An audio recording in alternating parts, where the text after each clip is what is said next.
Yeah.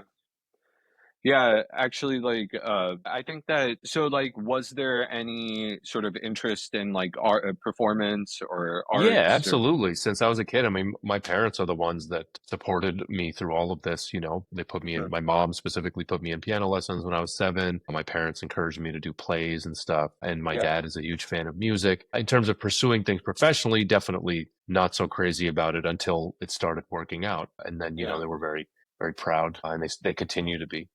yeah. Your transition towards acting. I know you were, like with Kominas, like it was, such a great act. I think like the album and just everything. Obviously, acting is a different sort of craft in a sense, right? But you're having to learn characters, and there's a certain like discipline required for it. Not to say that there isn't in music. Is there any like thing you've experienced on that front, like in terms of that transition? No, How has it music wasn't. It's funny. influenced? It's only now that I'm, I guess, doing interviews related to acting. 'Cause for the last 20 years, it's been related to music. I've been an actor my whole life. A lot of people don't Yeah. know. I mean, I started very young. I started doing plays when I was in like sixth, Oh, seventh grade, interesting. sixth and seventh grade. Even before that, I was like the actor in my family, like making fun of all my relatives and like imitating aunties and uncles and stuff. So, Yeah. acting and performing has been in my blood since I was very, very young. So in that Yeah. sense, it's almost like it's a return to what I always was. So even though, and I think both of those things in tandem, acting and music, are actually pretty equally parts of who I've been. It's just that I just kind of like focused on one of them for a while. Even before Caminas, I was dropping in and out of college, but I was a theater major for a little while at UMass where we started Caminas. And even throughout all that, I would kind of dabble with it here and there. So when I kind of decided to get serious about it, and by serious, I mean just like give it a real shot, it felt very natural to like go back to it and start doing theater here in Boston and then eventually, Yeah. getting agents and stuff. Yeah, so like, just in terms of overall, like when you think about, just like theater versus sort of TV, or are you thinking about, do you think in the terms of those mediums? I know you've like dabbled in different sort of forms of performance and those things. And, like how do you approach the different mediums, obviously, when you go into a role? Yes, I mean, that's a great question. I just did my first live theater this past December in maybe 7 or 8 years. I did a little bit during the pandemic on Zoom. But Hmm. I was doing a lot of theater in Boston. I do really enjoy it. And actually, when I booked the Ully role in Deli Boys, what was supposed to happen was I was going to do 2 episodes of Deli Boys. And then I also had that same week booked my Hmm. first like major theatrical stage role as the father in the play The Kite Runner, which Hmm. actually was Farhan Tahir did the Broadway version. So Oh, the plan interesting. was that I was going to take over his role in the touring role around the country. So I was going to go on Oh, tour that for would have been three. awesome. Yeah, I was going to go, we were going to do 3 months of shows and that was the plan. And then I had to say no, which was crazy. At that point, I'd never said no to anything. And it was like Kite Runner was one of my favorite books, Yeah, of course. yeah, Like Khaled Hosseini, just growing yeah, up, yeah. like So yeah, I mean, it early was, 2000s. yeah, so and I've been doing an auditioning for plays here and there. The thing with theater is it's definitely different. I mean people like to say that like it's a real I mean anything is a commitment. All of this is a serious commitment. It's just with theater it can be it can just be a little bit tougher for I think for various reasons. Um Yeah. but that being said, like I would be really interested in doing some more of that. So, because it's different in terms of like in that sense, I feel like it's kind of like playing a set with your band because it's even though like it can be a little bit different every night, and it's kind of Yeah. like you do it all at once and then you do it all again the next night, and it's kind of like the best part about it for me is after like after a few days of like doing the show, then you're like a well-oiled machine and you can kind of just like find new stuff in the same lines or whatever. And that's the stuff that I this past December, actually, I did A Christmas Carol here Yeah. in Massachusetts. And honestly, I took the Oh, job. I needed a job. Like it wasn't something I was super crazy about. I just was like, all right, whatever, I'll do this play. it's like a family thing or whatever. I just need some work. And Yeah. they took this really unique approach where they made the Cratchit family an Indian immigrant family from the 1800s. And it was actually one of the best times I've had in recent memory because it, number one, it was like one of the largest productions in the country. And Yeah. also it was just huge. It's just like a gorgeous play, and it was packed every night because this is like the holiday show. And yeah, and that reminded me of why I got it, fell in love with this stuff in the first place. Like in seventh grade, the first play I ever did was this musical. And here I was Yeah. like doing another musical. So Yeah. yeah, man, I like all kinds of performing. So who were your sort of inspirations growing up, like acting wise and in terms of like films or, Oh, man. those Acting sort of things? wise, I mean, this will sound Macaulay Culkin in Home Alone. I wanted to be him. I definitely like Fresh Prince of Bel-Air. Every actor actually on I've that seen show. that multiple times for Yeah. sure. I'm trying to think of all of the like Nickelodeon stuff, like Pete and Pete. That was one of my favorite shows. Mhm. Trying to think of other stuff. Step by Step, Full House, definitely those sitcoms. Yeah, and then for movies, I think like American History X was one really big deal movie for me. So Edward Norton is somebody that I really look up to. Oh Um, yeah. and I've always really Like admired. that whole nice period is Yeah, so prolific for him.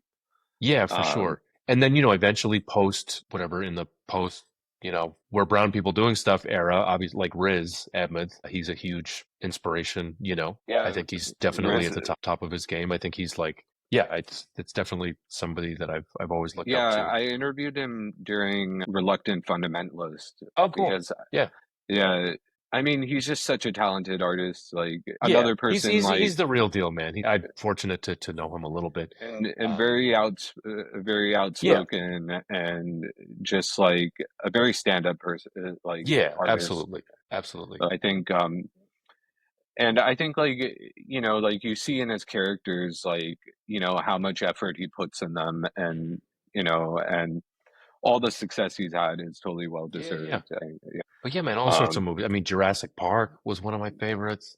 oh yeah. So many, and then also just like Gus Van Sant movies. Yeah. So yeah, man, I could go on.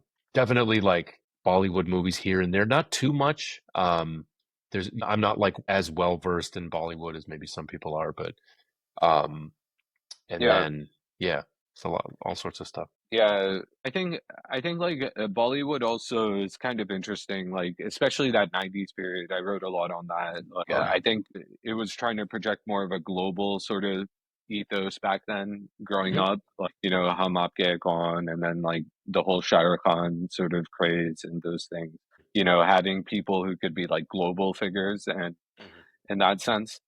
Uh, And so then like, also my dad was a huge fan, I should say this, of Iranian film. So oh films wow. like The Colors of Paradise was one that there was in Boston there is a sizable Iranian community, and we would go every now and then to the local like Boston Iranian Film Festival. So yeah. That's interesting. I think like I also believe like now because of these streaming channels, right, and digitization of film, right, and I've like researched it a bit, but the nature of how filming is done and acting is also changing. I think Mhm. like compared to when we were growing up, maybe. Yeah, like theatrical big versus like, the more, Yeah, yeah, totally. You're totally right. and I wonder, like what impact that has, in terms of work and just like craft. Do you see any difference or like? I mean, I think there's value in both, and I think both are probably still around as far as I know. It's funny you mentioned I just started watching that show, Adolescence, that everybody's been talking about, and I've only seen the first episode as of this recording. But just, the Yeah, whole thing of doing it in one, and I'm a nerd, so I'm obsessed with my wife was making yeah, fun of me. She's like, dude, I don't care if it's all in like one take. It's just like I'm like, no, that's like the coolest, like it's really important and it's really cool. But yeah, the more like I think like you're saying, and look, I should say I'm not a classically trained actor, so I don't really have I don't know too much about like method and these things, and yeah. I'm just kind of more of like that's not to say that you learn on the job and you do stuff and like so but in terms of I think what you're saying is like the more like real type, I think I think like in terms of like how films are consumed, I guess you could say Yeah, like I gotcha. before we used to go to the cinema, now we Yeah. watch on our phones or like on Well, it's TV. interesting. We do that, but people do still go to Yeah. cinemas, and that was actually one of the coolest parts of the Deli Boys release, man, was like getting to see. So I come in episode two, but actually I got to go to like a screening in Yeah. LA. I think it was for the LA Times or something, but just to see it like up on a because it's filmed, and like these series, like you're saying, whether it's this or other shows that are more cinematically made. So to Yeah. get to sit there and just like watch it on like a big thing, and I think it is still a special kind of Yeah. experience, Yeah. I mean, there's always going to be like an audience that desires to watch Yeah, but something you're in a totally cinema. right of whether it's short form content like my friend Kareem does these videos, Subway Yeah. takes, which are super popular on Instagram Reels and TikToks and things, and so Yeah. or they're now called it's vertical short form content, I think is the term. I want to like build on what we were talking about in terms of cinema Mhm. and acting. But you mentioned it earlier about, the manner in which brown actors are sort of typecasted, right? And you've also said that, for some reason, like, you found a way to navigate it. Under the current political climate, has it changed at all, or do you see it impacting sort of like roles you get or anything like that? Have you seen anything like? I mean, it's funny. The thing that's on my mind right now is my student loans, which just got, Yeah, well, I just got screwed over because of what they're trying to do. So that's like at the back of my mind right now. But look, man, I hope that I think we're still gonna make stuff regardless. Like yeah, that's, whether it was with my band or like with this hmm, or whoever us is, like, I mean, now like you can't really unopen this box of creation, like the yeah, stuff we're gonna make the stuff. It's just a matter of like, I guess who's gonna see it, but maybe, we're gonna build our own systems anyway, if the studio, So I think all that stuff is like, yeah. yeah, obviously, uh, I'm trying to answer this like somewhat intelligently. No, um, it's okay. like, yeah, Like, like, look, art, yeah, without getting to whatever, like, art is a reflection of everything right around yeah. us. So it can't help but affect this. Are you asking in terms of the more like whatever fascistic nativist threads going that like like I why mean, it's just an overall climate, even, yeah. Well, I like, mean, look, I just came from Sundance Festival where I saw the two films that I saw while I was there. One was about the Nakba, a film called All That's Left of You, a narrative about, oh yeah, which is unreal, unbelievable film. And the other one I saw was probably one of my favorite movies I've seen the last 10 years. It's called DJ Ahmet, Ahmet. It's about a hmm, Macedonian Muslim village. And while it is about like that and the heaviness of that, it's really about this kid who just wants to be a DJ and he throws yeah, raves in the woods and it's yeah, like a hilarious. So there's like people are making stuff and it's yeah. out there and it's going to continue to get made. So in that sense I'm not worried, and I'm doing I a film also late. think Yeah, like go ahead. in this climate, like minority stories are going to be even more prominent. Like, Yeah. but they'll be riskier. I don't know the way the system works here, but yeah, no, I understand what you're saying. I think like Yeah. there's an urgent need. I think there is like a sort of fascistic sort of wave going around, especially the student loans thing. I think like in terms of precarity, like, I've just been talking to so many people with like student loans. I myself have student loans. Yeah, I think like it's just something to think about, like in this atmosphere. I think it's also, I think it's you more know, maybe what you're I didn't mean to interrupt you, but more I think what's more probably akin like relevant to what you're saying is what will the model of making these things look like, because yeah, it is a crazy time for Hollywood or studios. And one thing, so for example, this movie that I just did, Aftermath, it's this interesting thing where it's this like, it's a very like it's kind of like a broy action comedy, it's that kind of a thing, but it went number one. Like it became the number one film on Netflix. It had like no promotion, no marketing. It became number one in the US, the UK, Australia for like a week or something. It became number three globally.